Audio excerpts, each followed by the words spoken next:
Greetings. Gotta make sure I got sound first.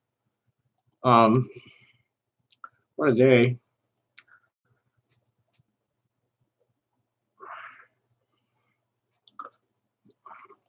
I'm like a dumbass. I just stayed in my desk.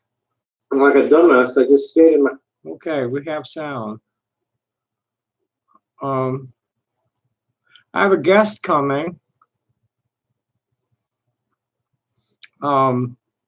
She's in a call right now. Let's see if she's finished with her call.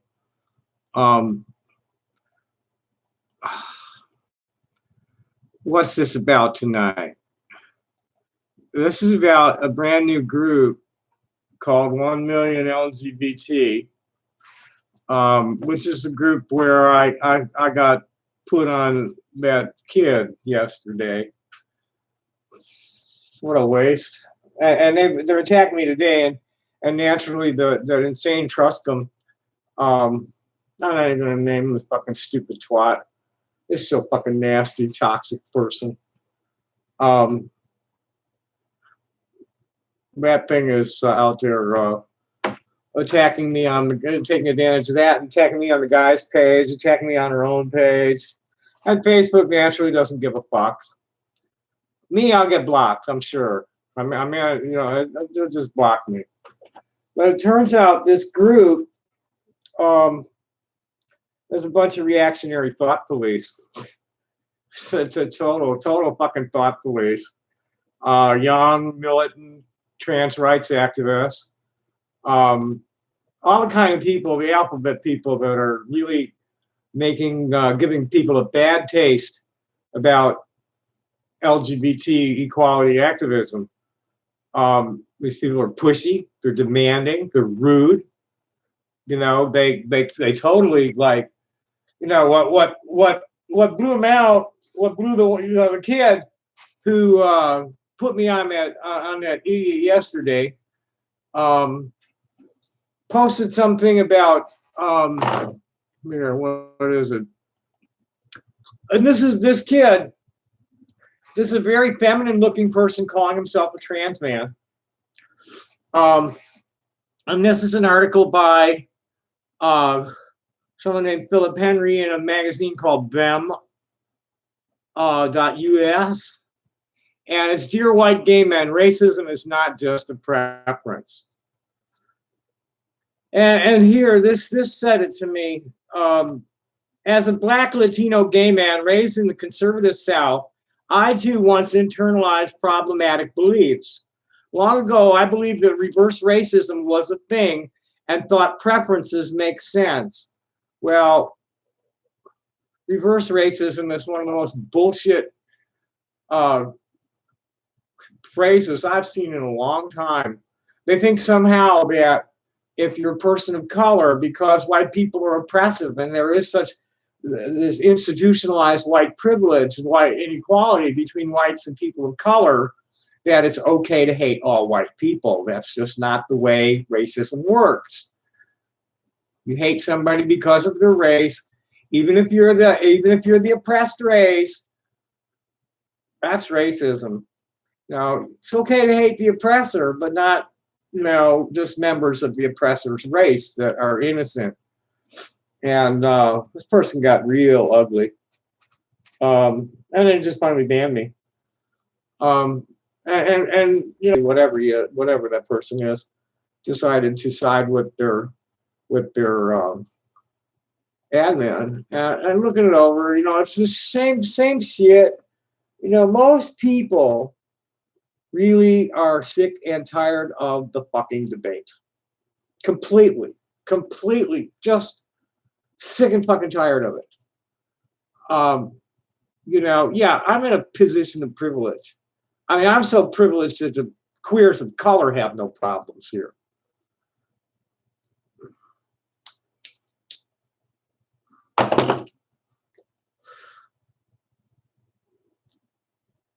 So I can afford to, like, look askance at these pushy, demanding alphabet people.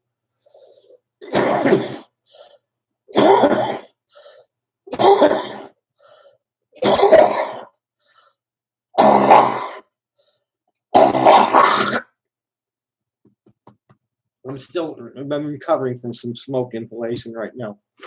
Oh, and not weed smoke. I left a burner on a skillet full of oil, and the whole place filled up with smoke. I almost died. I'm still clearing. Oh. But anyway, hate.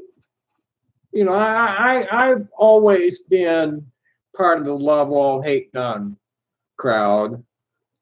Before I even came out, I was all hippie. I'm from a melting pot neighborhood. We were raised on something I call positive racism, where you embrace diversity. You approach others with love and acceptance instead of recoiling from them with fear and loathing. You participate in their ritual and ceremony. Okay, Laurie's off the phone. I'm gonna get Laurie on the phone. Laurie Carter, who's the administrator of Naughty Farms at Facebook. She's one of my dear friends, and she's a really strong ally. She's helped. She and I have been friends for a few years. So she's helped this one. She's helped this one person a lot from the beginning of this transition. Hi, there she is. I've already introduced you. They can't see you. I can see you, but they can't. They can hear you. My viewers can hear you. You're can't see my ugly face. Your face ain't ugly. You're not uglier than me. That's for sure. You're uglier than me. I don't know. Who has to probably take a vote on that? Fuck you, Chrome. I thought I had all the pop-ups blocked. Now all of a sudden I got these things popping out the side of the screen at me from the Chrome. I have to figure out how to get rid of them. So you walking around to somewhere? Is that what's happening? Is that what I'm seeing? You're moving? Me? Yeah, well, my phone's at 24%, so I thought I better sit here with it plugged in because that'd be a good idea. Yeah, if you want to be on for a while. So now we're plugged in. Okay. Hi. So Laurie's here on the phone with me, and we're basically discussing allyship. What does it mean to be a supporter of a transgender person or the transgender community? And we were also talking about this real big conflict of interest between what the militants call respectability politics and what I call their confrontational tactics. I'm like I was saying before I got Laurie up. I'm all hippie. You just love everybody. It's all good. It's all good. And you leave it alone. You let it be. If it's something that's not good for you, you let it be, so that you don't ruin it for somebody that is good for. That's the hippie way. Yeah, I'm not into high kink, but I'm not going to stand here condemning them. It's their business. It's what they do behind closed doors between consenting adults. It doesn't impact me any. Yeah, it's not something I'd want to do, but why should I go out of my way to make it more difficult for them to do it just because I don't like it? So that's jive. Laurie, comments? Yeah. Your turn. Go for it. Well, as far as what does it mean to be an ally? That's a learning process, right? I learn as I go along because I really don't know a lot about the transgender community, except that, to be a friend, you understand the issues that your friends are dealing with. So in order to be a good friend, I need to learn at least what not to do. Uh-huh. you know, um, but with You're good respect, at I it. mean, everybody needs to treat each other with dignity, and it doesn't matter, what somebody's gender preference. I don't even know the right words, but what does that have to do with me? I mean, as to be a friend, I don't, I don't judge people. I don't try and guess what anybody's doing in their Right. bedroom. Like that's none of my business. And nothing to do with friendship at all, right? Right. Right. The words that you're hunting are sexual preferences and things like gender identity, or they Yeah. like to call the we're talking about transgender being way too broad and too much controversy. So like the parents and the healthcare providers talk about gender creative. It's like the kids aren't all transgender, and certainly uh, they aren't nearly all transsexual. And that's what really needs to be shaken out to the general public's understanding, is that first, the kids, prepubescent children, are not getting any kind of medical intervention at all. All that's happening is that they're getting to make their own decisions about how long to wear their hair, what kind of clothes to wear, what they want to play with. But they That's need all. emotional support more than anything. That's it exactly. And it's not even a matter with parents aren't the parents aren't pushing the kids in any direction except toward their own self-satisfaction, self-gratification, happiness. Kids happy, parents are happy. Kid's got a problem, parent wants to hear about it, but isn't telling them that anything about their gender presentation that they're building is wrong. They aren't pushing them toward anything. They aren't, this is the problem with that always existed with generations before this one, is that, boy, if you weren't cisgender and heterosexual, you were punished. You were pushed into it, whether you liked it or not. And that's what leads to the horrifying behavioral health statistics. When they raise the kids in a supportive environment, the suicide rates drop down to normal ranges for other demographics. How? And it's the same with, that there's so much misinformation out there. The clinical studies that are coming through are showing incontrovertibly that number one, not gender dysphoria is not a disease. It's not a disorder. It's like an anomaly where a person's wired in their brain for one gender and wired in their gonads for the other. And it's not a dysfunction. It's just what it is. It's not really even a dysfunction for a lot of people. It's just, oh well, this is what it is, and they live with it. Yeah. And I, the more I think about it, and the more I see these kids coming up as themselves with all this whole different range of expression, I'm thinking, well, I'm sure that if I had been allowed to be myself, I would have a very happy childhood. I would have met a trans man, married, and had a family with him. And we're seeing that happen with some. In the newer generations. Yeah, there's slowly. Yeah, we're seeing trans men giving birth, and the politicians are jumping up. I think it was Warren or Cortez or somebody went off about some men give birth. Yeah, that was a good article. I saw that. It reminds me a little bit of the whole left-hand, right-hand thing. I mean, I was born in 1959, right? Everybody was supposed to be right-handed. Right. And they tied my left hand to my desk in kindergarten so that I couldn't use it.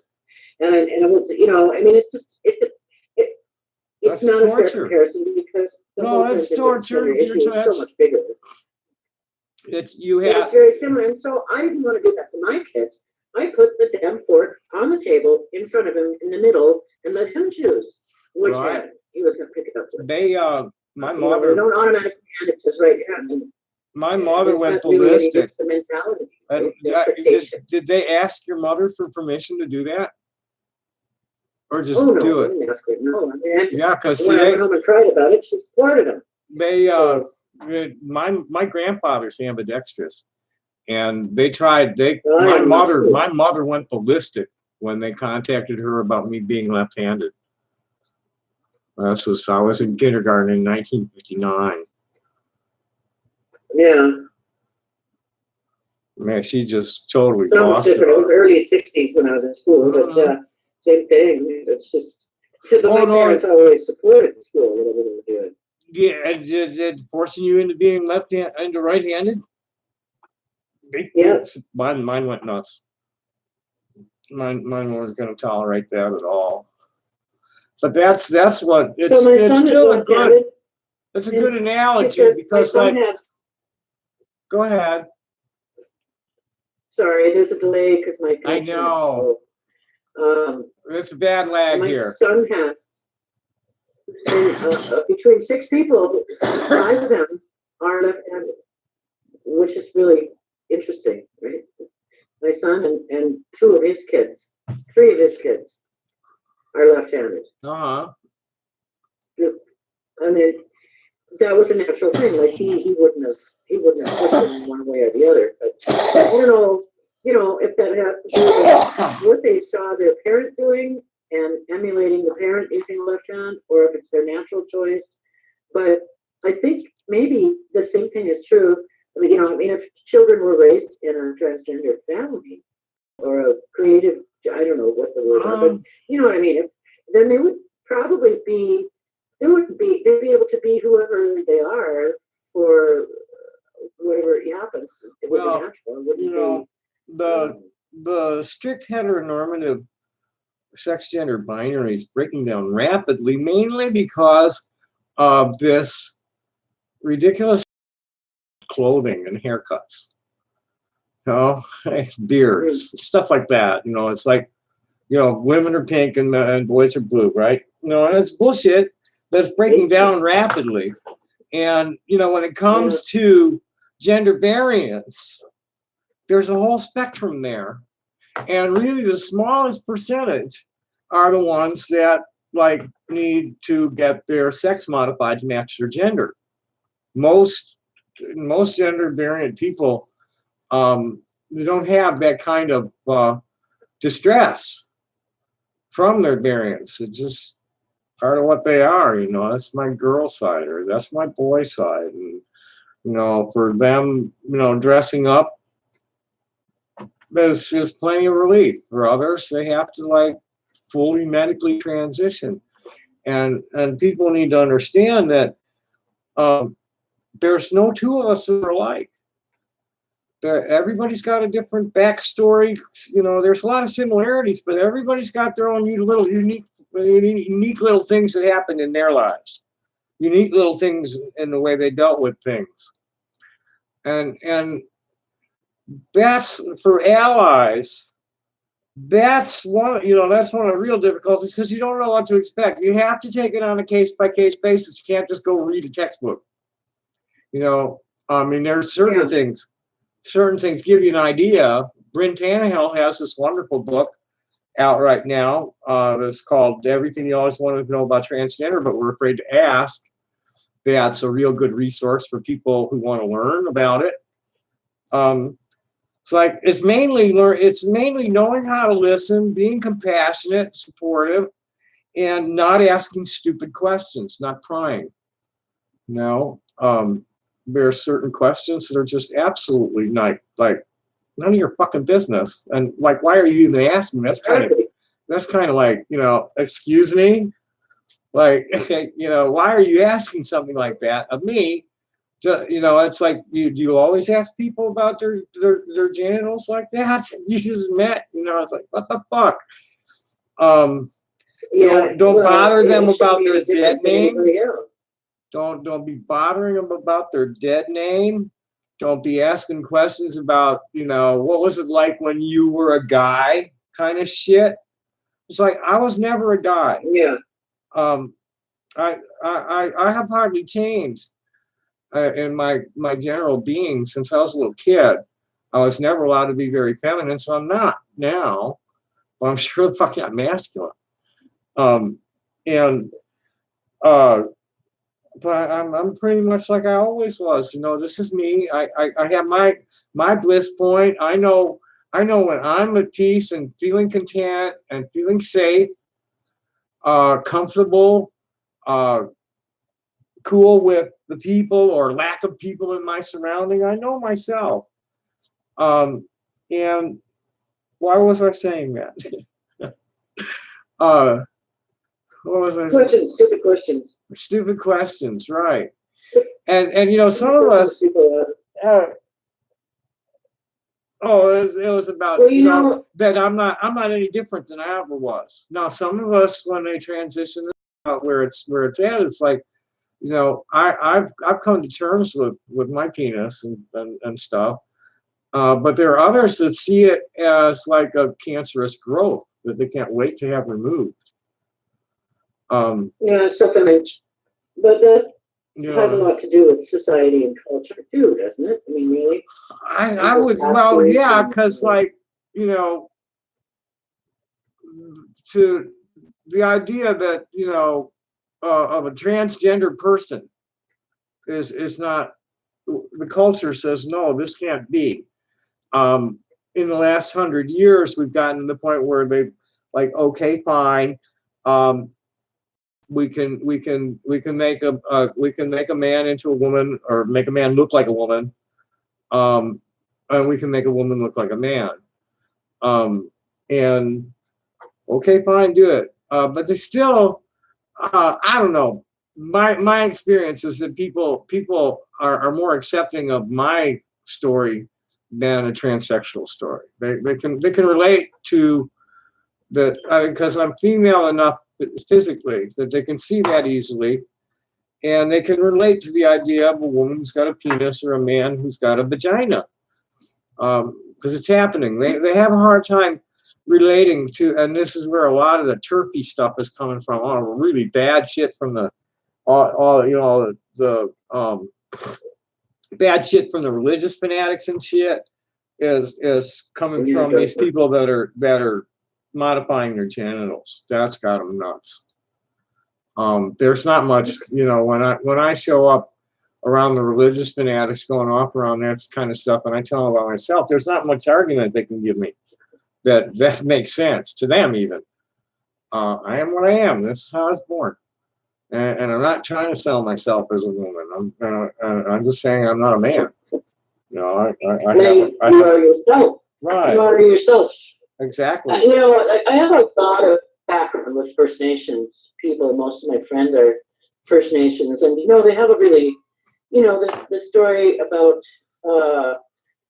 how there is a little boy and a little girl in each of us, and there's an old man and an old woman in each of us. And I think that ties right in with the two-spirit culture, with allowing people to, let your little girl out to play, let your little boy out to play, and that's always been like a really natural. It makes perfect sense to me. Yeah, in the old days, the hippies. In the old days, the hippies already had that. The hippies kind of had that in the old days. That kind of notion. There was all this unisex stuff. That and there was your inner woman and your inner man to let out, and all this happy shit. They used to have it, but I don't know what happened to that. They've gotten real sexist. 70s thing, wasn't it? 60s, 70s, yeah. Yeah. When they're naming their kids shit like Chastity and Dweezil and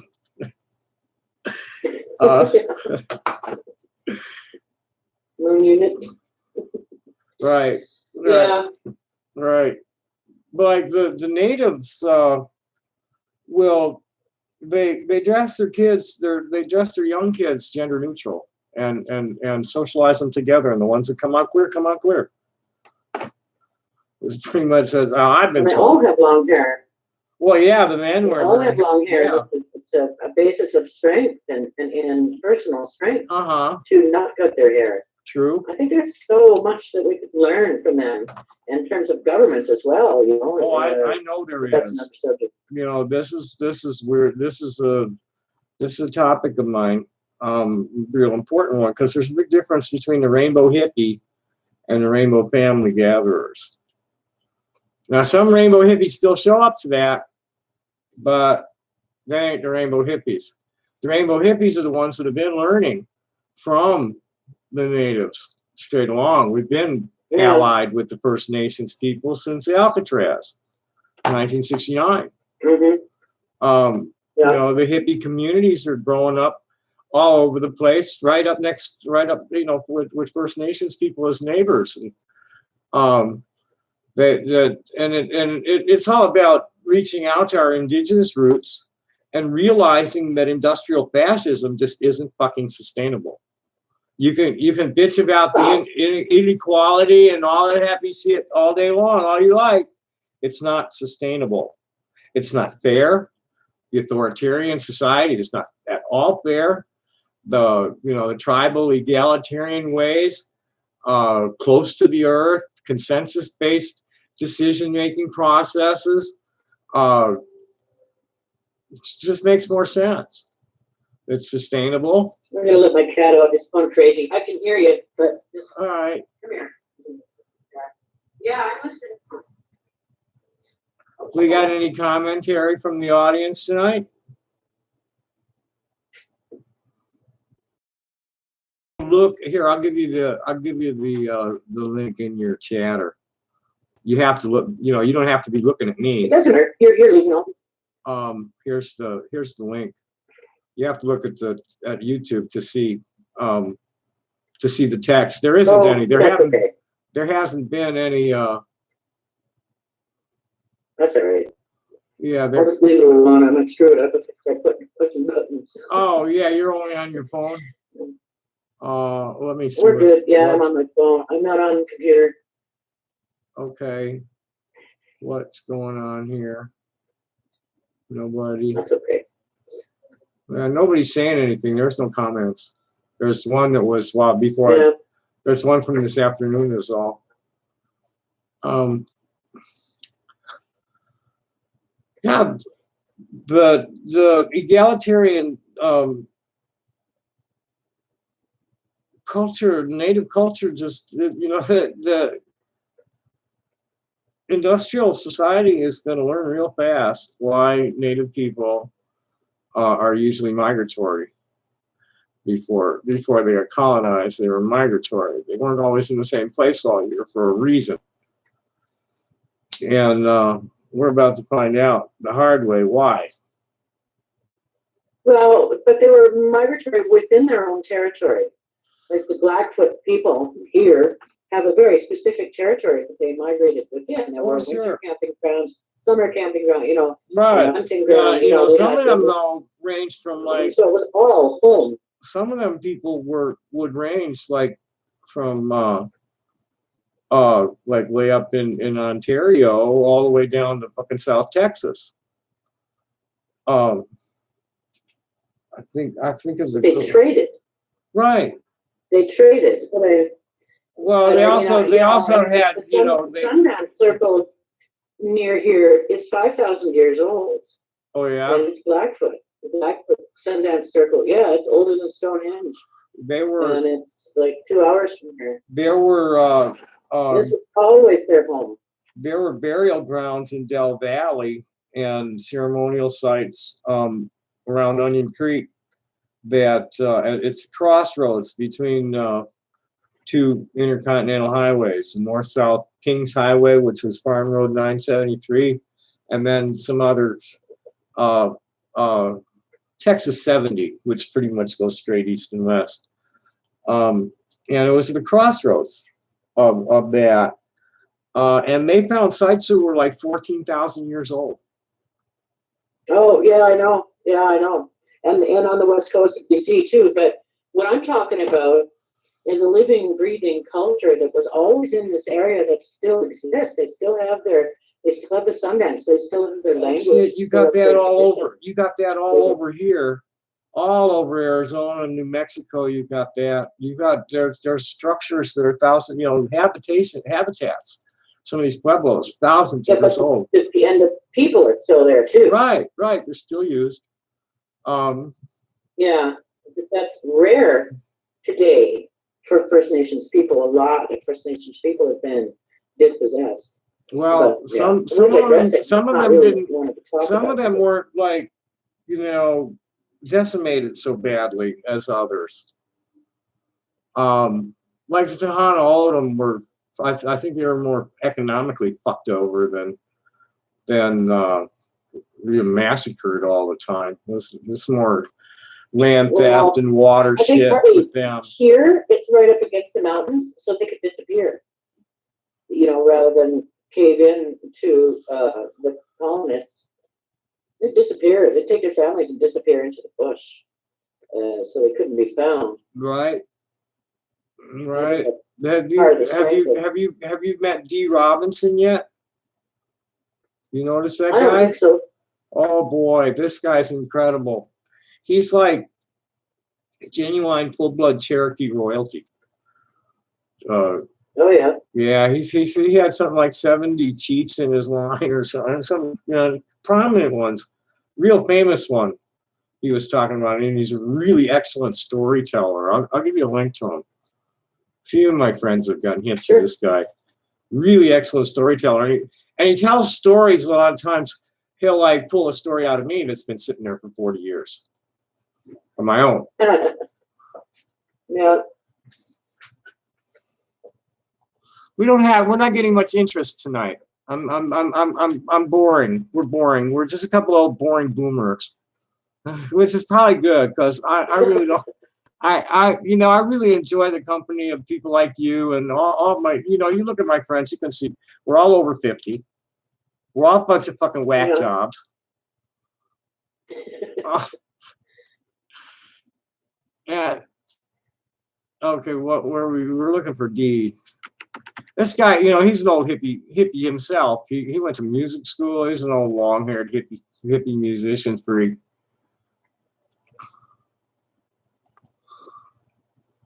So you said we're boring. Does that mean we don't? It's just you and me.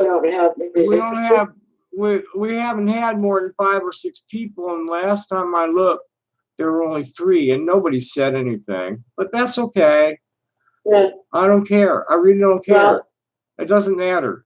Maybe if we were scrapping and controversial, everybody would be. Well, yeah. When I get to reading the asshole shit, then they'll show up. But then it's assholes showing up, so why bother?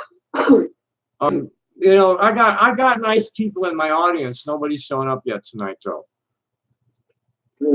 I got some nice people that are interesting, but they're not here. That's okay. Yeah, nobody said anything. Yeah. There's only 4 people, but that's cool. I'm sorry that you don't have. Your machine died, didn't it? My machine? You had a PC, didn't you? And it just puked. I do have a PC. No, it's fine. It's in the other room. I can turn it on. I can go in there. I don't know. Would I screw it up if I tried to switch? I don't know. No, you don't switch. It's just plugged in on my phone. No. See, I like to get on the phone with people and then browse together. And you need a phone and a PC to do it. Yeah, I have both. I just peeling roaches right now. Oh, you got roaches? That far north, roaches, yeah. That far north, you got them little bastards. I swear, I've got mutants. Either I got sold. What? I think I have mutants. Mutant roaches. Oh, I'm talking about pot. Oh, those kind of roaches. Peeling roaches. Oh, I see. I just got a fat bag the other day. Now, on the seeds and stems. I'm still crushing buds. Yeah, no, it's too cold here for roaches. Yeah, They don't live I around here. think so. I would think.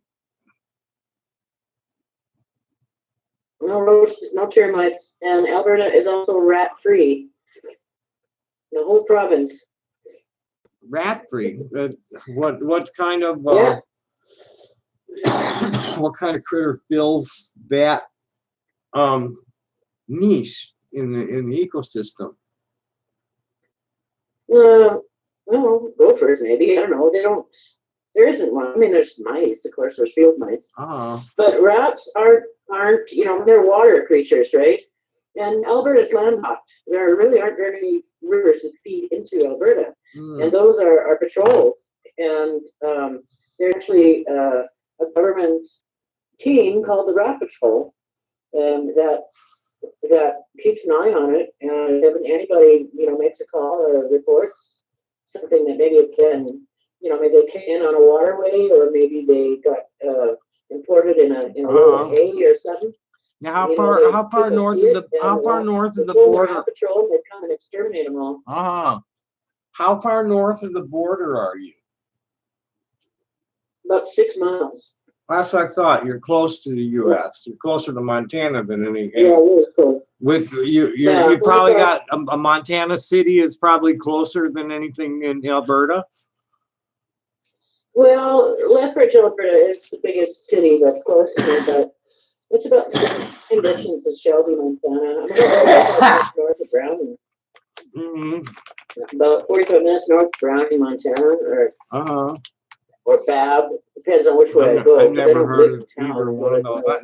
Montana is one of only 5 of the 48 lower 48 that I've never been in at all.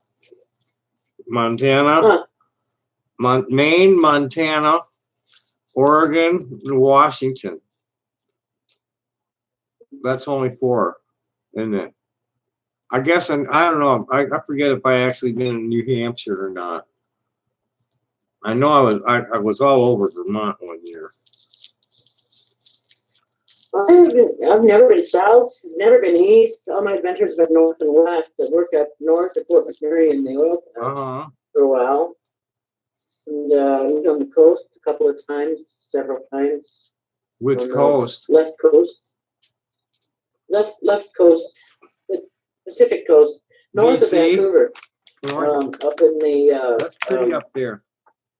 By the Great Bear Rainforest. That's where they found like 40,000-year-old ruins. Some up there that way, north of Vancouver. 14,000. I thought I saw something they said it was 40,000. Yeah, I don't know about that. They there's so many numbers going past you all the time about all sorts of stuff. I could be mistaken. Well, there's people mavericks out there too, right? That sort of jump to conclusions. You really gotta watch the credits and acceptability of the people that are writing some of that stuff, because they really don't have any proof. Although, on Vancouver Island, they found farm fish traps, like where they were farming like clams and stuff that were 15,000 years old, and they're still there, under the water. Wow. And like this, you can Google Alberta Stonehenge and see a picture of this place. For me, that it is 5,000 years old. And some of the scientists say, well, that's not possible because the ice was there, but these things, they're all on high spots. And sure, the ice might have been in the valleys and down along the river valleys and stuff like that, but the high spots would have been clear of ice. And the people, plus the Cypress Hills, which is on the border between Alberta and Saskatchewan, the ice went around it. It was never under the ice. And so there's like unique forest there that's like coastal forest. And the wildlife, the deer are different, the trees are different. It's beautiful up there. And it's a place that so it was a very special Blackfoot area too. Called also the Sweetgrass Hills, which are straddle the border. There's 3 of them in Montana, and one of them is you know, you can get to it from Alberta. And those were a special place. I'm on a router. I know, but what's the router? Wireless. It's a wireless. It's a router. It's a, there's a dish on my roof. Right. There's a dish on my roof that picks up power. So, right. So it's not direct satellite. It's off a tower, but it's like a cell. Well, no, that's what it is. So. It's a wireless, and, yeah, and the shit's bouncing up and down. You know, it's going. It bounces all over. It bounces up to the satellite. The satellites, you know, especially when you're connecting somewhere else. You know, connecting around the world somewhere. Like there's a satellite between you and me. Mm-hmm. I got a dish on my roof. It's talking to the tower. The tower's talking to downtown. Downtown is talking to a satellite. The satellite's talking to whoever your provider is providing the downlink to the tower that you're picking it up from. It's pretty much, you know, it goes from you to the tower to the distribution center to the satellite, and then back down to my provider.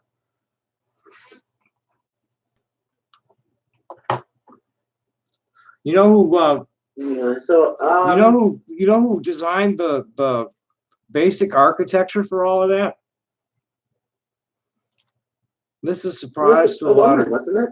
Wasn't it a black woman that? No, the satellite communications, satellite ground towers, all that stuff, ground stations, all that stuff. That was Arthur C. Clarke's vision. He was an astronomer with oh, really? in Britain, yeah, before he was a science fiction writer. So how do I pull this up on YouTube on my PC? It's not important. Yeah, we're totally not. Yeah, but we're totally not getting any kind of visitation tonight. We only had 3 people watching, and nobody's saying. So it's probably like, you know, the people that are being paid to fucking monitor my shit and make fun of me. Namaste, motherfuckers. Really, you know, it's stupid. It's amazing. You know, I'm just a goofy old hippie. Okay, I'm nothing special. Yeah, I'm reading and writing all my life. And some, but they still pay me well, so I don't complain.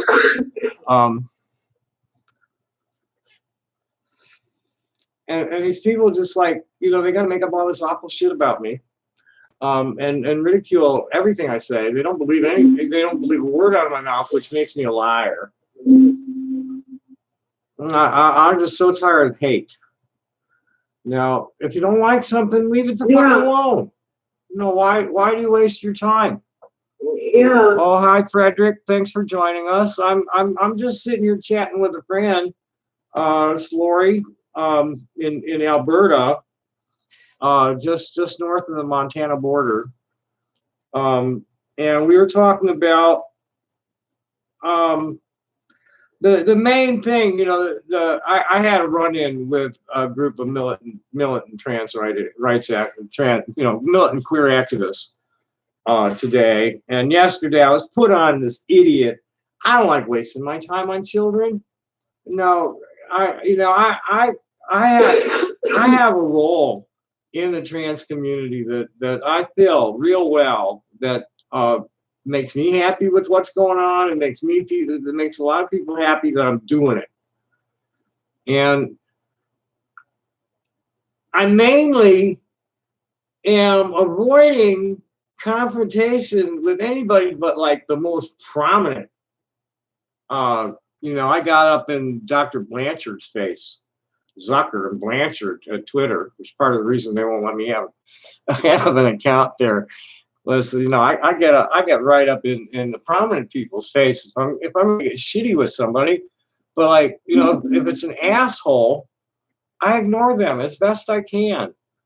I don't want to waste my time on just fucking idiots.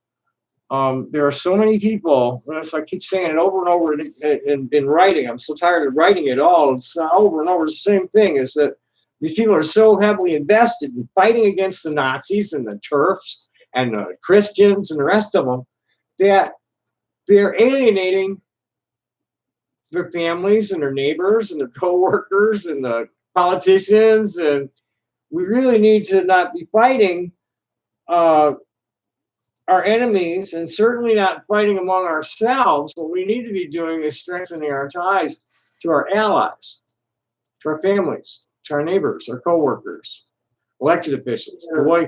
I think though the key word really is fighting, though, isn't it? I mean, really, and that means it's about them and about where they're coming from, and it really isn't about you at all. It's about what, I mean, some people just have to have that power over on somebody, and if they can trigger somebody and upset people and be aggressive and militant, you know, I mean, they are just, whether like or not, there are just people that that's their modus operandi, and it doesn't have anything to do with the person they're visiting on. No, not at all. Most of them are projecting denial of their own self-loathing, and they bolster their egos by upsetting other people, by pissing other people off, and they know they can get away with it because of their anonymity. You know, that people just will really push boundaries that they wouldn't dare push person to person because they know they get punched in the face. Yeah. But I think a lot of those people are really not smart enough to see all that. It's just a knee-jerk reaction. They get their jellies out of lording it over somebody else, and it's a power over in as opposed to power with. I mean, power with is power that you earn from earning people's respect, and there's a certain amount of power that people want to listen to you. But the power over is the authoritarian power, and you know, honestly, that's the way our society has been set up to function. Well, life's a competition. You know, everybody's out to power over. It's a competition. You know, it's this bullshit American dream that they're trying to achieve that they'll never achieve because the game is rigged in favor of the rich white guys with old money. And you know, they're just gonna never attain what they think they can attain, and they've been programmed to think that it's like other people's fault that this is happening and not theirs, and then it just us. It's sad. It's sad. You know, we've definitely observed a very strong correlation between the intent. Several of them this week, pastors and congressmen and shit. Just a couple of them got caught for distributing kiddie porn. Us is, there was one, a police sergeant whose father was the chief, who had been accused of serial rape. And it took him like 4 years for the FBI to finally step in and grab the guy. And they're still not sure he's actually going to get punished very much, but at least he's getting tried on federal charges. That's all this crony. It's crony capitalism and nepotism. You know, it's the good old boy network. You know, you scratch. It's like, you know, you scratch my back and I'll grease your palm, kind of shit.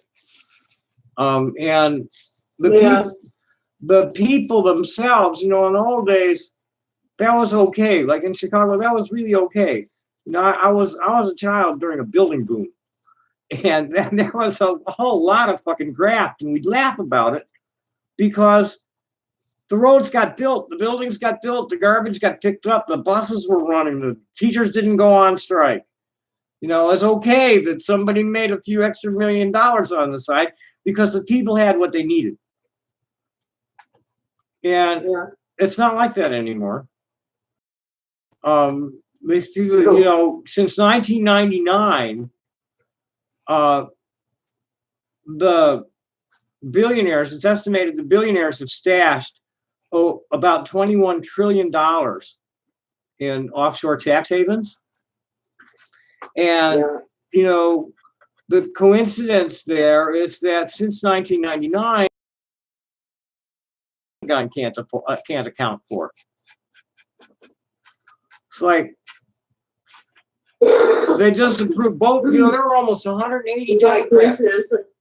Coincidence, a whole bunch of gold went missing when somebody bombed the Twin Towers. $21 million worth or something. I think It was 2.8 trillion. We have a question about Animal Farm. I haven't read that in years, many years. But I do remember it vividly. I've read it several times, and I've read 1984 several times. Yeah. But that Animal Farm, you know, really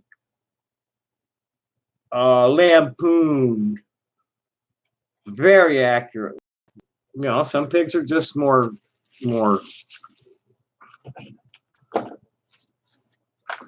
Oh, hi, Hidden. Thanks for joining. Joining us. Connection to. I was just thinking along similar kind of lines. I think because it seems like, you know, I miss the world I miss the world I grew up in. You know, it was completely different than it is now, and it really seems like, you know, if you go back to when the corporation started, it was after World War II, right? And after World War II, we were all, you know, like simple small towns, and nothing was really too complicated. As soon as the corporation, it's like what Chris Hedges has to say about the different kinds of business, the different kinds of because, you know, there's the artist that makes their stuff and sells it and gets, you know, it's a fair exchange. You do the work, you get paid for it, and you're done. Then the second kind of business is somebody has an idea. Maybe they've got a sawmill in town, maybe they've got a shoe factory, I don't know, but they live in the community where they work, where they have the business. They go to church with the people who work for them, their kids go to school together, and they're invested in that community. And it's still a pretty safe environment.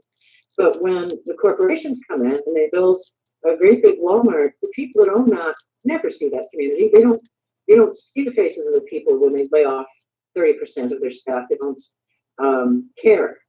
And I really think, you know, that is partly at the heart of what's sick about, you know, a small town business is not going to poison the ground, you know, and poison the waterway in order to make money and get what they want. They're going to care about the community, care about the environment, care about the people they're working with. And the corporation doesn't, you know, it's impersonal now. It's the profits all go somewhere else. They don't benefit the community either, you know, because the guy that's at the top isn't there. So all the profit is being spent in some big city someplace. It's not being spent in the place where the work is being done. So the community is poorer for that too. And so the whole idea of a community raises a child, you know, if we had sustainable communities where people live together, love and dignity, and that nobody is homeless, everybody, you know, has a skill, everybody is gifted in some way or another, and you find those gifts and help them grow instead of knocking people down because they can't sling burgers at McDonald's. You know, it's our society is sick, and it just seems like it all kind of started with the Industrial Revolution and corporation, especially corporations with personhood status, which made them even further from people than they were before they had personhood status. Oh yeah, but it goes, you know. You know what I'm talking World about? War II was. There's connections with George Orwell. You know, our whole society, the whole American Republic was rigged from before they declared independence. The Rothschild, Rockefeller, or Rothschild, Morgan, New World Order guys, the multinational industrialist banker gangsters. There's a lot of families, you know, start looking like Dillon, Morgenthau, Harriman, Brown Brothers, all sorts of old banking families that were, you know, the Rothschilds and the Morgans with the Bank of London and the Vatican Bank and several other families. There's a bunch of them, you know, DuPont, for instance, Guggenheim, De Beers in Holland, the Netherlands, the Medicis and Borgias in Italy. You know, these people have got their bloody footprints all over fucking history. All these families. Yeah. Buckminster Fuller called them the great pirates. That these were the people that were in control of the sea lanes, mainly, and the land and trade routes, overland trade routes and sea lanes. And they would set up puppet governments on both ends of the route and play both ends in the middle, from the middle when they were in times of war. And these people have been doing it forever. There's authors that claim it started with Nimrod. And it's the same bloodlines. For two whose names we never hear. Oh yeah, absolutely. There's a bunch of names. You don't know who they are. No, you have no clue, but the names are there. I mean, like, the Bilderbergs and the Gnomes of Bern and people like that. The money changers. Yeah. And there's like the Flemish people, for instance. You don't hear about Belgium's colonialist contributions too much, but they seem to have, the ultra rich European aristocracy. They seem to have a lot of clout. I can't name any particular families, but there's some about the Belgium, Antwerp, where there's a lot of, a diamond cutting center, for instance. Diamonds have been involved that were, really, and still are, and it's not just diamonds. There are all sorts of stuff. Even lapis lazuli right now is funding. It's buying weapons for insurgencies. But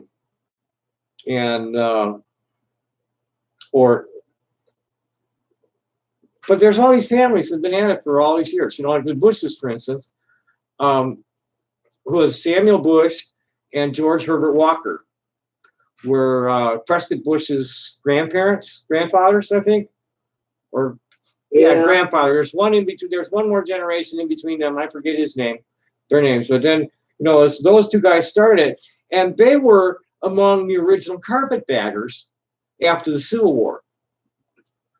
And they were funded by Brown Brothers Harriman, and Harriman and Brown Brothers in Boston were connected to Morgan and Rothschild in Europe.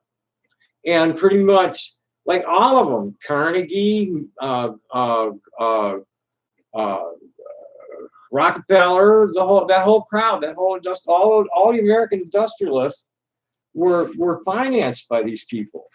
And really, what they've done is build a perpetual war machine powered by petroleum, and it's totally fucking unsustainable. It's completely destroying the balance of nature. They have no. Yeah, I think that's I don't know. I mean, there's people out there that are a whole lot smarter and better educated than I am that, assess this stuff. And I, but I don't know, the names, if it wasn't those names, somebody else would have filled that gap. It's a niche, it's a process. And I think that there's a whole, I think those are the trees and we're not seeing the forest, because I think there's somebody that's cultivating the whole forest that we never see. We're not seeing.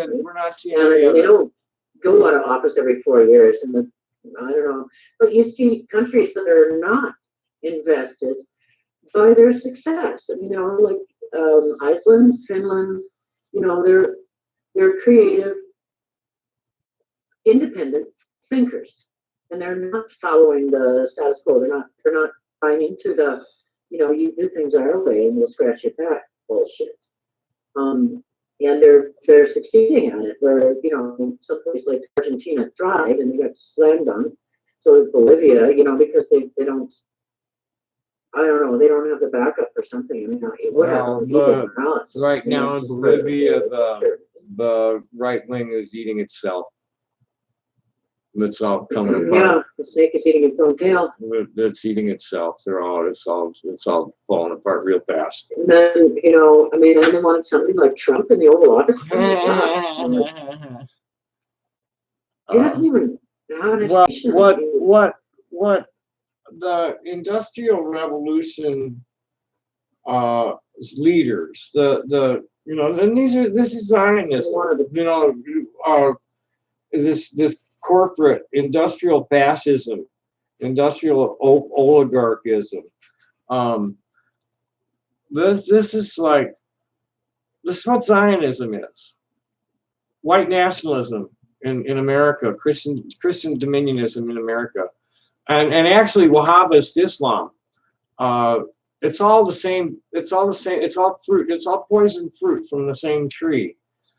Yeah, and we can't, like, we'll beat our heads bloody if we try and fight the monster at the top, the machine. You can't, right? Well, but yeah, but we can do grassroots shit. We can start building from the ground up and ignore what they're doing, just like they're ignoring us. And see what build community that cares. You know, this is what the rainbow hippies have been about. You know, straight along is that they're going to have to. The planet's going to force it. What they failed to embrace throughout the whole industrial revolution is what was going to happen to the released energy that they didn't convert back into motion, that was just released into a closed system. It doesn't just go off into outer space. This is a closed system, and we live on the interface between a ball of molten metal and a big ball of water surrounding it. This is where we live. This is a closed system. And you cannot create or destroy matter or energy. You can only change it in form. And the way the planet is rigged with all the millions of species of plants and minerals and animals on it, everything all interdependent on each other, is that what's happening is that there's this interface of the water and the metal where life happens. And we're in this like pressure cooker that's constantly being heated by the sun, right? And here we are digging huge holes in the ground, sucking out the tectonic plates lubrication, pulling. Now they just. Did you see the one? Did you see the shit? They want to start pulling. They want to start mining the ocean floor. They want to start pulling. They already started drilling. Yeah, they're drilling into that. No, they want to pull the metal out. There's like nodules. You know, they knew in the 1940s. They knew this day was coming. They knew it was coming, and they didn't care it when they had it anyway. I saw something that was 100 years old, over 100 years old, warning about coal and what it was going to do. Over 100 years ago. You know, for the last 50 years, you know, I have a degree in marine science, and I took an ecology course, you know, a 300 level course, and wrote a paper on this subject 40 some odd years ago. And the mass of the planet, they don't understand that the mass of the planet is of such a magnitude greater than the mass of humanity put together, including all of our excavations. And it's not much bigger a portion of the mass of all the other biomass, all the other species of the planet, all living, all other carbon-based life forms. We're just nothing. We're just one little thing in it. But here we are with our human industry. Instead of living in a niche in the environment, we're going to go and modify the environment to suit our needs. Now we're coming into 2020, and we occupied 3/4 of the planet's surface, and we've killed off 2/3 of the animals and the plants. But the planet. And what's happening is the way the planet. What we're doing is destroying the conditions that are required for human life. Well, pretty much. Extinction for ourselves. The planet will recover. That's what's happening. That's what we're seeing is the planet is reacting to the energy imbalances that we've caused in the natural biophysical cycles. You know, the oxygen and carbon dioxide between the plants and the algae and everything and all that, you know, breathing and plant breathing and animal breathing and all that stuff. These are all natural cycles that depend on the diversity. You know, and here we are just completely wiping that out, you know, and replacing it with, you know, huge monoculture tracts of wheat and corn and shit to feed these animals that are filling the atmosphere with their fucking gases, and then we're burning up all sorts of fuel to transport them all over the place. It's fucking ridiculous. It's just not sustainable. Yeah. And then they built what's really much more to the idea of trophic cascade than what we really understand yet. You know, like they talk about trophic cascade, they talk about, you know, everybody talks about the wolves being reintroduced to Yellowstone and restoring the riverbanks. You know, there was a better balance with not so many deer, et cetera, and the wildlife came back, the deer came back, and it's all happy ending story. That's a trophic cascade, but what we're dealing with is a trophic cascade on a massive, incredible, unimaginable level. Like we have burned so many fossil fuels that we've heated up the planet. And yeah, it might be the sun too, but it's obviously us as well. So there's no point in arguing about that. It's about what can we do, right? But we've changed the circulation patterns on the planet. Now, absolutely. It used to be, you know, the northern pattern and a southern pattern, but now it's crossing over the equator and mixing back and forth. We're getting these massive storms that are moving so much water that it's having an effect on the tectonic plates, which rattle a little bit, and you get this domino effect, and things are going off more often because it's all connected.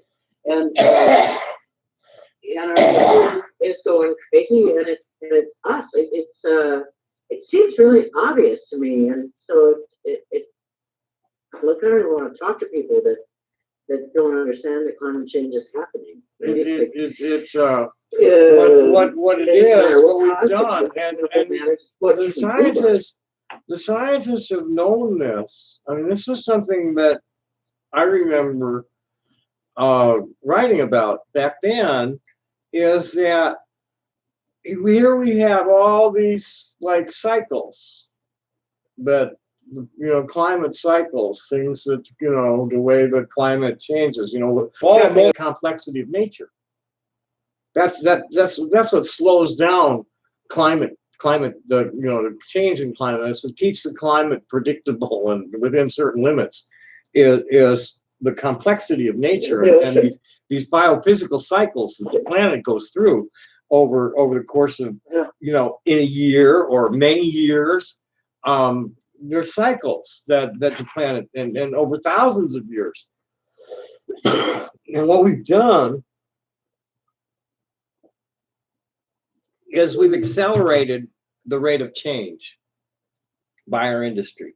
Absolutely. And we've reached a tipping point. I calculated I calculated in 1977 that by 2020, if we had not phased out combustion technology, energy capture technology, at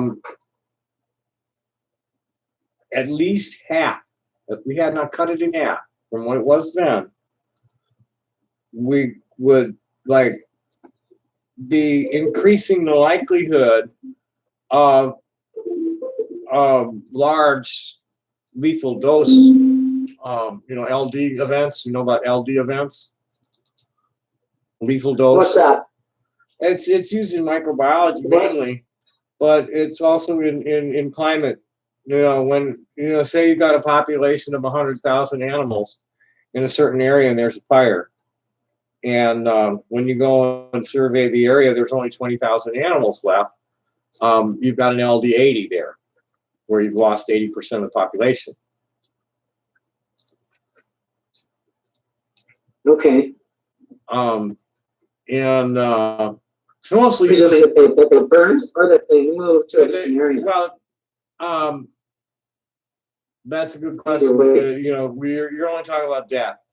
You know, it's mainly, you know, for myself, my introduction to it was in microbiology with the agar plates, and you inoculate it and see what the kill zone on the plate, and then you calculate the percentage of that becomes the LD. And in I predicted that we would be seeing seriously like worse and worse natural catastrophes, where if we then there would be no stopping it at a certain point. The ice melt in Greenland just is astonishing. And there's have you seen any of those pictures of the methane coming bubbling up out of the and they keep coming forward with this astonishment that everything has moved so much faster than they expected it to, and that's happening. It's doubling on itself. Well, this is what I predicted back then, was we were going to reach a tipping point. We're going to reach a point of no return where it would accelerate and the planet would just fucking kill us. 6 degrees of warming is we're dead. Well, another, they don't cover this too much. I mean, I've seen plenty of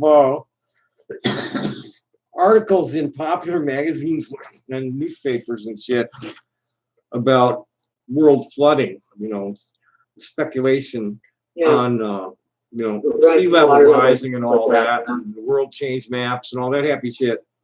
But what I don't usually see mentioned in all those kinds of discussions is that 90% of human population on this planet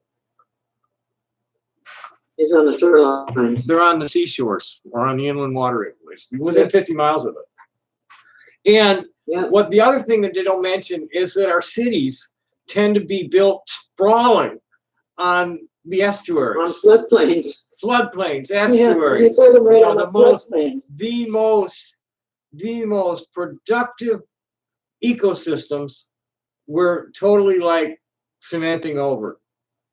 And then we have to import the food and shit to feed the population and the fuels and everything. We have to import all that into that productive ecosystem and then poison it further. So that's got to change. That's not sustainable either. We need to get off those ecosystems, and what we really need to do is be harvesting more biomass and leave the fucking oil in the ground and turn the biomass into fuel. If we're going to keep burning shit, as we need to be growing it to burn it. Renewable technology stuff that we can build again and again, but everything's coming to a head at the same time. If the planet warms 6 degrees, we don't have any time left, right? I mean, I think that people who are really following it religiously, okay, it's going to be hotter, big deal. But it isn't that. It's just if the planet warms that much, these crazy storms and the size of the hailstones, for crying out loud, everything, it increases tenfold, like the earthquakes, the volcanoes, the big storms, it's all triggered. It's a trophic cascade of a sort. And so 6 degrees of global warming doesn't mean it's going to be 6 degrees hotter. It means the whole geophysical space that we live in is going to change, and we're going to lose the conditions that make it possible for human life. And so, renewable technology, Rachel Carson was talking about that in the 1960s. I think she wrote that book in 1959. Silent Spring. She saw this coming too. The spray, the chemical spray, and all of that. I mean, we're poisoning. People don't let go of the candy jar. The oil and gas is a cash cow. The only way to convince those guys is to give them an alternative way to make all that cash. And so I think it's up to us. I think it's up to us to come up with ideas and businesses. Dwight Eisenhower. Have you ever heard of Ernesto Cerulli? Dwight Eisenhower, after World War II, Dwight Eisenhower just, for the rest of his career, struggled with the leaders of the military-industrial complex to get them to retool for peacetime projections of American military technology. You know, our interstate highway system was his design. You know, he envisioned cities under the ocean and in outer space and shit, and then the bomb makers just never would go for it. They refused to retool. Now, he's saying that, you know, they built up the so-called defense industry for the war. Actually, they did it for both wars, for both big wars. There were a lot of people, you know, if you've ever listened to the Smedley Butler War is a Racket speech. No. Oh, that's a must. Butler's War is a Racket speech and Eisenhower's farewell address. And Kennedy's Kennedy's Secret Society speech. Those three pretty much tell you what's going on. And Butler was with the Marines like during the Spanish-American War, the Chinese Boxer Rebellion and shit, Honduras, all the dirty banana wars and shit. And you know, his war is a racket. That these people they're manufacturing wars to sell weapons now. And that's all America's been doing since World War II. There's been... Yeah, it keeps up the GDP. You're right. Exactly. That and sick people. Right. Right. Sick people. Yeah, right. That's where the GDP comes from. Yeah. Yeah. A big growth industry. But a lot of our problem is focusing too much on the past. You know, you see people have conversations about, oh, we should be socialist. Oh, we should be communist. Oh, we should be democratic. Or we should be this, we should be that. All these isms that have existed all this time, which have shown no success. I mean, the only government I know of that has been in existence for thousands of years is that of First Nations Council of Elders. Pretty much, yeah. There's a reason for that. Everything else, they rise and they fall, right? All of them, including the United States. You know, like it's going to happen. I don't know when. Maybe it won't be in my lifetime.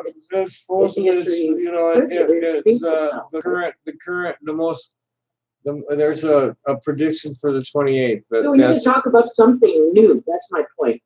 It's something new, not the old shit anymore. You know, a new form of government, a new form of living. Maybe we need to cap the size of city. Look at New Delhi. People are dying just from living there. They can't breathe. We can't breathe. They got no water out there. They're running out of water. There's too many people packed in too tight a space, and they're on the most productive. They're clustered on the most productive ecosystems on the planet. They're choking off our breadbasket. They're burning our lungs all over the place. The whole fucking world's on fire. That's climate change. Australia, oh my God! Lost 40 homes in Sydney for crying out loud. Sydney's. And you know, you see the climate. I mean, I watch Sam Carana. There's a Facebook page called Arctic News that Sam Carana posts on there, and a meteorologist from the University of Ottawa, Paul Beckwith. He has a blog and he posts a lot on Facebook. They're very intelligent, well-educated people. They see what's happening and nobody's listening, right? And, their graphics are really incredible. The graphic of the current heat, you know, I mean, the hot spot is Australia, but it's a band all the way around the planet. It's not just Australia. Well, there was some kind of, I forget exactly what it was. There was something over Antarctica that's behind all that. Then they called that shot when as was forming over Antarctica. What was it? There was just some kind of an anomalous climate condition that not only happened like once in the last 100 years. Formed over Antarctica like around August, September, I think it was. Right as their summer is beginning. Sounds vaguely familiar. Yeah, I don't remember, but yeah, Antarctica is. I don't know. It seems it's losing. You know, lots of ice is breaking off and coming down, but it's not. It's not as fast as what's happening in the north. Well, the Inuits are saying that the pole has already shifted some. Oh yeah, they're shifting all the time. So, what is it, 40 kilometers a year now? I don't. Yeah, but the sky is different to them. All their Yeah, and they're moving airports and stuff because of that, because the direction is wrong, right? Like I don't know about that. I just saw some stuff about the Inuit elders. They've got and they're using the internet and they're using GPS too right now. Yeah, up and there. they had to move the airport runway Oh, really? because the shifting pole changed the directions.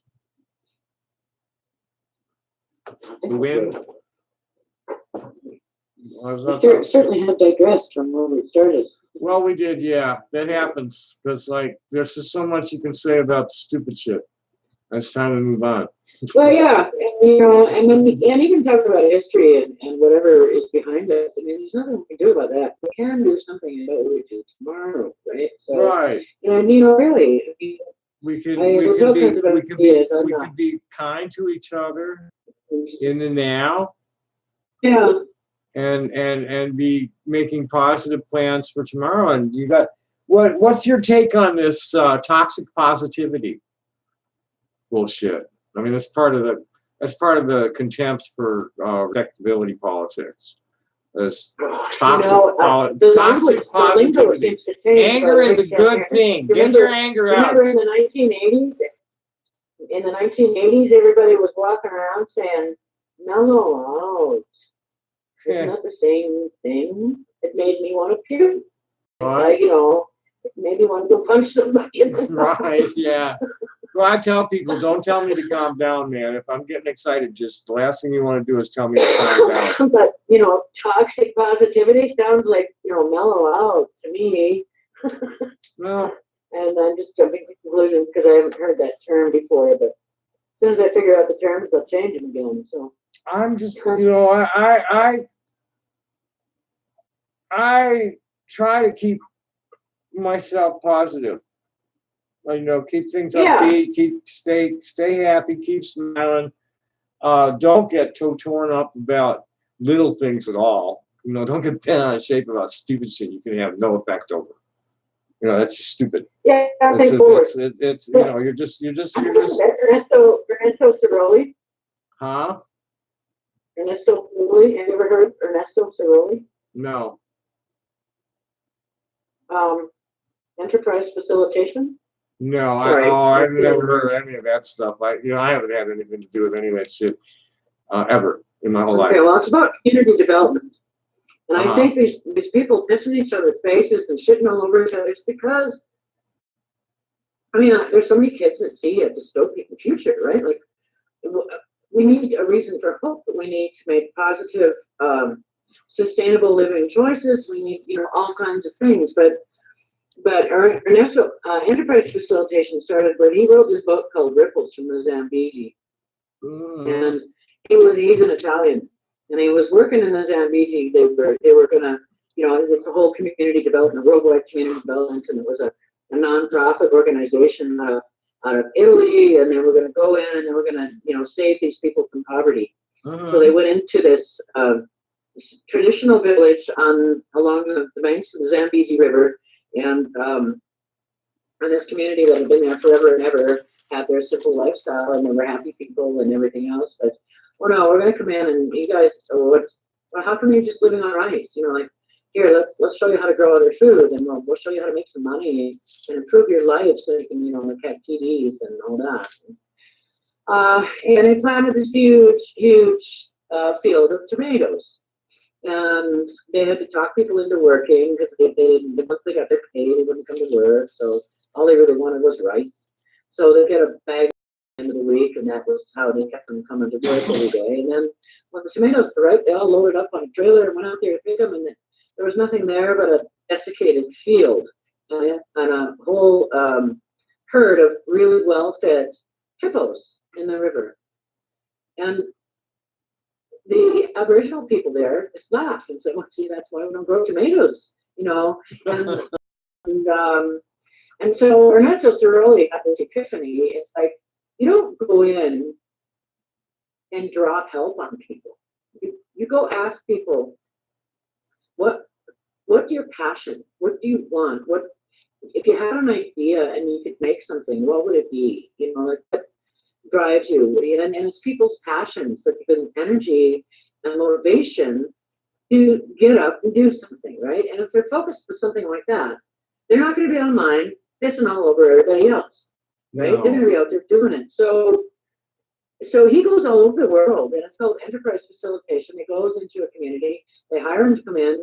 The community hires an enterprise facilitator, who's a person that just hangs out and has coffee with everybody, and meets the artists, and meets the bankers, and meets the accountants, because the basic tripod for success of a business is the accounting, the marketing, and creativity, right? I mean, those three things, and no one person has those three things. And so the enterprise facilitator goes in, gets to know everybody in the community, makes friends, has an office, and when people are ready to move, he brings the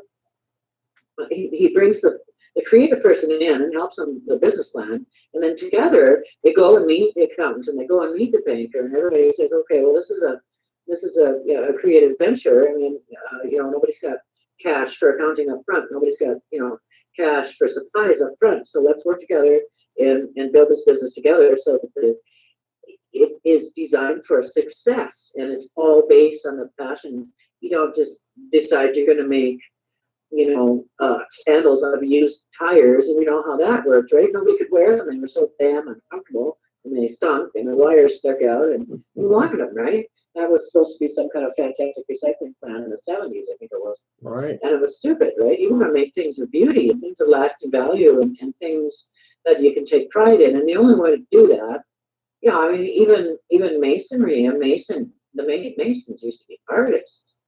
Now they're union grout splashers, like the work from the last century, the beginning of the last century. Some of the brickwork is absolutely astonishing, beautiful pieces of work. Oh, you don't have to tell me about that. I grew up in Chicago, and one of my uncles was a prominent architect. I love the in Chicago, there's a statue in Chicago to one of my relatives. Bertram Goodhue. He was an architect. Well, but you're so right about that. He even looks like me. Craftsmanship in all the trades. It's not just the stonemasons, but carpenters and of course, plumbers, all of them, electricians. Electricians. Oh God, some of my grandfather and his brother-in-law Max was the architect. My grandfather was an electrical engineer, and they were pioneer with Chicago IBEW. And I apprenticed in the late 1970s with the maintenance group, where we were doing the outdoor street lighting maintenance, and I learned a lot about Chicago's while I was working with this guy, because we'd be going all over in all these old buildings and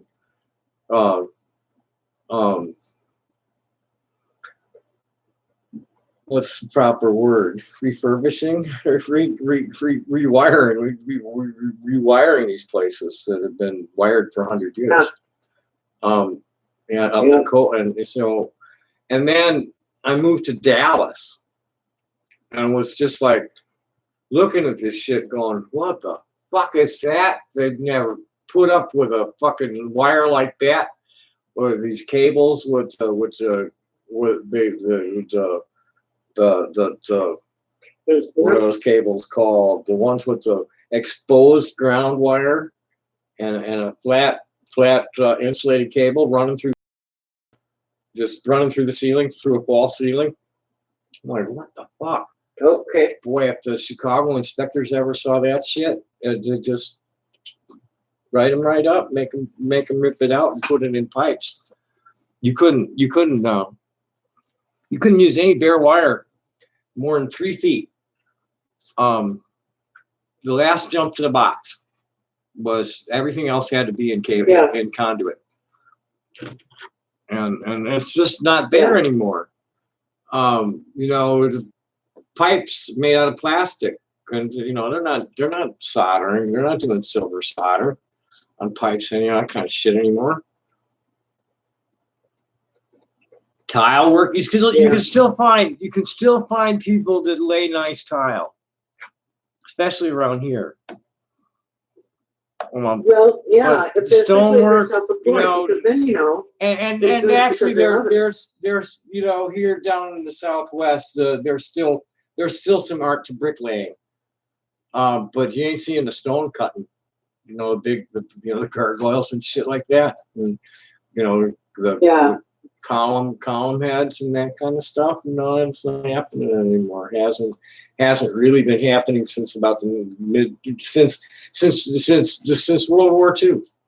World War II started and all that stuff stopped. Well, that's the Industrial Revolution. We're back to that, right? And then imagine if the person who cooked in the restaurant was doing it because they loved to do it and not because they had to sling critters in order to pay rent and pay the mortgage in order to pay off their debt, in order to, you know, they're not stuck there. They're there because they love that. You know, the same thing is true for any job, whether it's a bricklayer or a cook or a seamstress or somebody that makes shoes.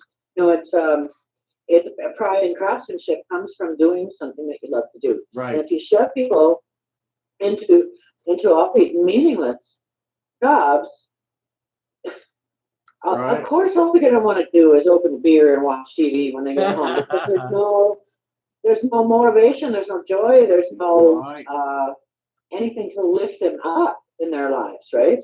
That is back to Ernesto Cerulli and enterprise facilitation. What's this guy's name? I'm going to look him up. He's incredible. You got to look it up. That's what I'm going to do. I want to write his name down. He's got a bunch of YouTube videos. Where's my? He's got lots of YouTube videos. Search Ernesto Cerulli on YouTube. How do you spell Cerulli? Cirolli.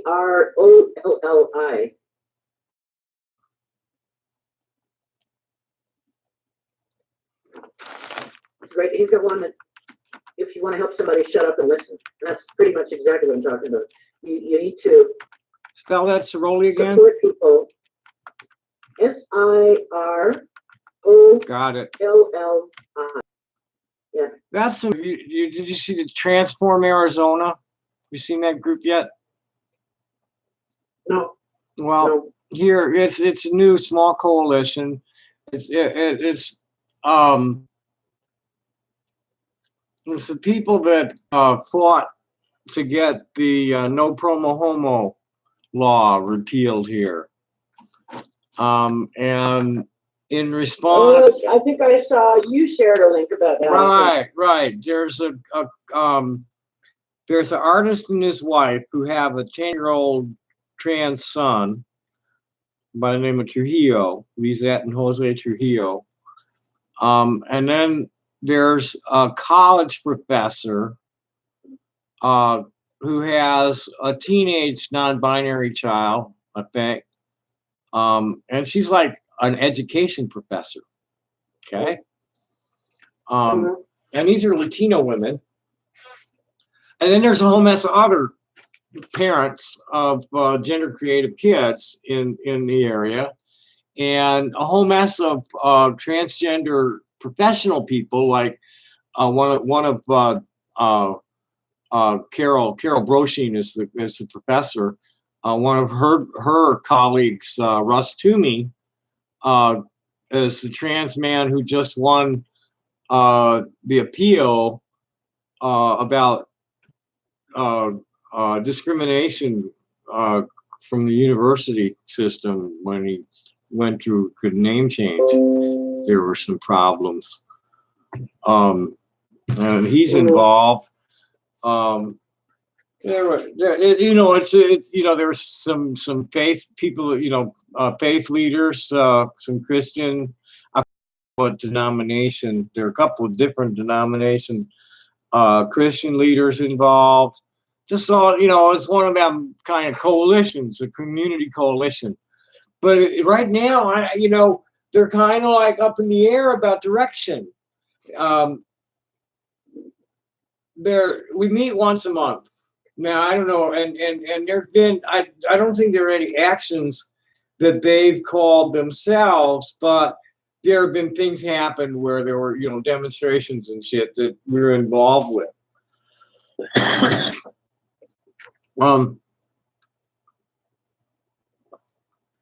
The goal is to be creating safe spaces.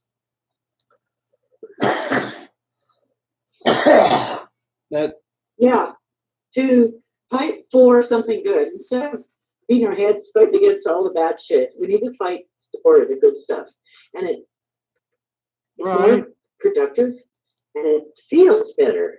It's more rewarding for the humans that are spending energy, you know, because, you know, fighting against the machine, it's not hopeless. Well, there's no win.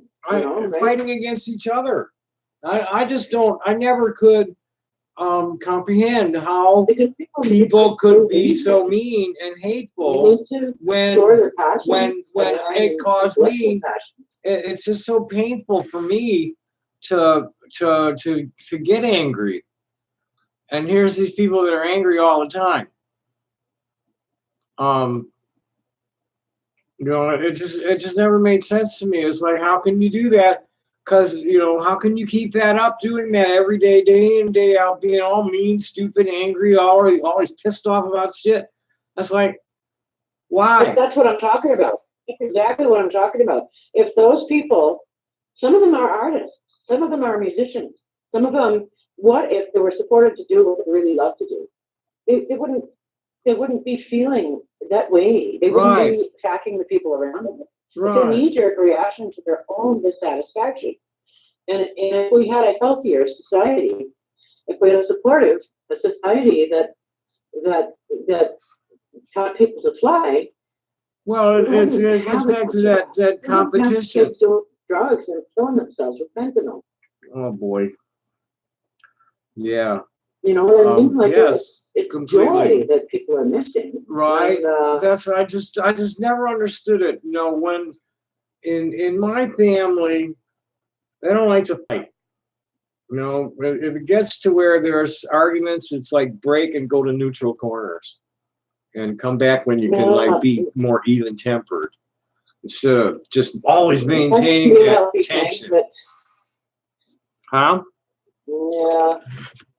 Well, the discussion is good. I mean, you know, it's North Americans are kind of weird that way. When you meet people like Irish, for example, if you sit around a table at a family of Irish people at dinner conversation, and that's another thing. People need to sit down and eat dinner together as families, not in front of television, not in front of, you know, separate bowls and go eat in a separate room and eat in front of the computer. You know, people need to eat as a family and talk, right? Yeah, and when we talk about Europeans in the UK, especially the you know, Celtic, they're talking about at the dinner table with children. Those kids are informed.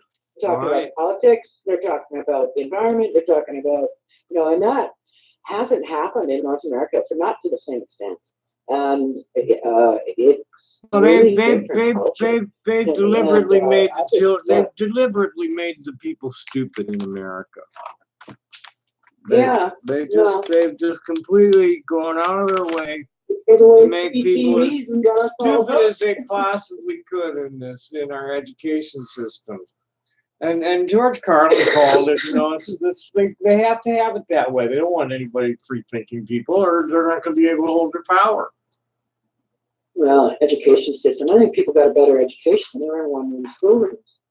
You know, like, because it was passion, and the teacher was there because that's what that teacher wanted to do. Oh, absolutely. So, my college professors, especially, I had college professors who gave up high-paying jobs in the polymer industry, polymer chemistry, to come and teach what we were facing to small classes. My grade school teachers and some of the high school teachers, but not many. No, I didn't really have any really outstanding high school teachers so much as in college and grade school. They taught us how to think. You know, I had an embryology professor. If you asked like just the wrong question about anything, he had an unabridged Oxford dictionary on his desk, and he'd heave it across the classroom at you, tell you to look it up. I sent you a picture of my relative. Oh, okay, I was wondering what that was. It just came in. That was from you. What is that? Yeah. It's a statue. That is my relative. Yeah, it's a statue in Chicago. Oh, yeah? Bertrand Grosvenor Goodhue. He was an architect. Oh, really? I've never heard of that guy. Very, very, very. He was the top architect in the United States in his day. Heard of him either. Adler, Sullivan, Burnham, Vander Rohe, my uncle Max Lowenberg, Milton Schwartz was a friend of the family's. I never heard of this guy. And his brother was my great grandfather, and he's the one that wrote the book for the infrastructure for the city of New York, and they still use it. And that's a good hue. I mean, that's the original layout. What year? Because that's interesting. Because I studied that about the Adler Burnham Sullivan plan. 1700s. This was 1700s. Oh, really? 1600s. That's why I've never heard of them. Because like Chicago architecture, and what I've learned about started pretty much, Well, this guy is a different generation. He's probably a nephew to the guy that did New York. Well, no, the Chicago, what I've studied, and I've studied this pretty Chicago, pretty much starting at the Chicago fire in 1871, because that you can follow. Before the fire, they were building it out of wood and stuff, and it was, I think it was 1879, the first concrete and steel skyscraper, the Monadnock building, was built down there, like I think on LaSalle Street or off of Wells or so. I forget where the fuck that building, in Dearborn. It was on Dearborn. That stuff all kind of started happening in the 70s, though, didn't it? Like the really big buildings. I remember when the tallest building in Minneapolis was the Fauché Tower, and that looks like. I forget when. And my uncle Henry worked for a commercial light company, and Henry was the vice president that signed off on like 4 of the 5 biggest towers, and the design on the electrical system for the Arlington Park racetrack was his. He did. I remember, I lived with them when he was doing that, and that would be 1971. Yeah, sounds about right. When he was doing Arlington Park. They were doing Arlington Park and the first Chicago Bank, and he did the Hancock Building. And Sears Tower. That was all in like the 60s and 70s. Let me see. The Hancock Building was the first. That's when the buildings all got really ugly. Yeah, right. They make you check out Tucson downtown. They built some pretty good looking buildings here. But the day of the future legislated now. How's the connection now? Getting any notifications here? What I was saying was that I was talking about the building boom, the post-World War II building boom.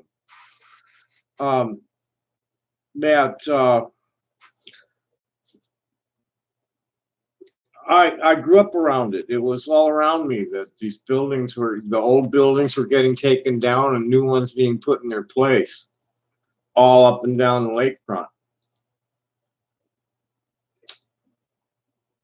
And it was all around me in 1957. It just kept getting, it accelerated through probably the mid 70s. It's all related to the industrial age, right? Well, you keep talking about industrial age, and all of a sudden they got the inspection. Yeah, well, you keep talking about industrial age as if it started in 1945. when really the Industrial Revolution was usually talked about as like late 18th century, early 19th century, when, you know, with steam engine and stuff like that. Yeah, but what I'm saying is, I'm just talking about it as a root. It doesn't really matter when it starts. It's about the effect that it has in terms of, now we've got this infrastructure. We've got trains that can transport stuff all over the country. We've got corporations to build stuff. We can build corporations. We know how to do this. Okay, so we're going to decide that we have to have a certain kind of building code. We've got to have, especially north. They drained all that. They changed the direction of flow of the Chicago River, and drained all the lakefront, everything. The first at least mile off the lake has all been north of the Chicago River is all drained. I think that's all connected to explosive population growth too. I mean, the population of the planet then was what? I think We that had 11 billion, there were some. Yes. Let me ask Google. When did population? The planet, not the country. Human population. Well, they got that. Population reach 1 billion. That was, you know, I didn't even want to say it reached. 1804. There was another 123 years, I think our population and it reached 2 billion. It reached 2 billion in 1927, and then it reached 3 billion in 1960. It's up to 7 now. What is it now? It's over 7. Yeah, so it's more than doubled. It reached 7 billion on October. There's 7.7 billion today on the world population clock. Yeah. So it's been growing exponentially for quite some time now. The Industrial Revolutions, and of course, with population expansion comes city expansion. It comes the need for more factories to make more shoes. You know, like it's an explosion. What was it that Greta said about their fantasies about eternal economic growth? It's delusional. This is a closed system. There's just so much. I think that's changing though. The population in the United States is dropping, and I don't know if that's because everybody's leaving, or because people aren't having as many babies. Birth rates are down. Right? Birth rates are down. Is what's up. Yeah, birth rates are down, but people are leaving too. Yeah, I don't blame them. There's been a lot of fish moving to Mexico and moving to other countries because it's not a healthy environment. People shoot each other for crying out loud. It's getting worse and worse. I mean, people in Canada have guns too, but that doesn't happen here. Well, of all of the former colonies, and Britain herself, England herself, Canada's probably the least fucked big ones. Scotland is probably the crown. Finland. That's probably why. Iceland was granted their independence quite some time ago. They were always pretty much what that was one our idiot in chief tried to give it. I forget, it wasn't that long ago. You know, they talk about that. Western separatists talk about joining the United States. I don't think the United States would want them.